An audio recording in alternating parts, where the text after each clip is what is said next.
એક સમાચાર રાજકોટથી મળી રહ્યા છે તેની પર પણ નજર કરી લઈશું। રાજકોટમાં જે હુમલો થયો, જયંતિ સરધારા પર હુમલો થયો હતો તે મામલે જે સમાચાર હાલ મળી રહ્યા છે। તપાસ અધિકારી એસીપી બીજે ચૌધરીનું નિવેદન સામે આવ્યું છે। આપને જણાવી દઈએ આ સમાચાર।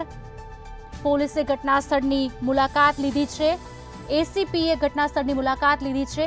સમગ્ર મામલે એફએસએલની મદદ પણ લેવામાં આવી રહી છે। આપને જણાવી દઈએ રાજકોટમાં જે હુમલો થયો હતો સરધારા પર, તેના જ મામલે આ સમાચાર। પોલીસે ફૂટેજ એકત્રિત કર્યા છે અને ફૂટેજના આધારે જ તપાસ શરૂ કરી છે।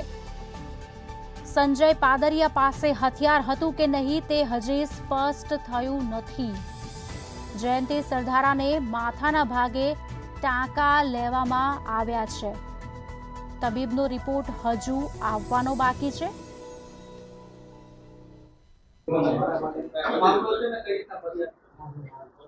ગઈકાલે સાંજે 8:30 વાગ્યાની આસપાસ મવડી કણકટ રોડ ઉપર શ્યામ પાર્ટી પ્લોટ ખાતે એક લગ્ન પ્રસંગ ચાલી રહ્યો હતો। ત્યાં મારામારી થયેલ, જેમાં ઈજા પામનાર ફરિયાદી જયંતિભાઈ કરશનભાઈ સરદારા નાઓને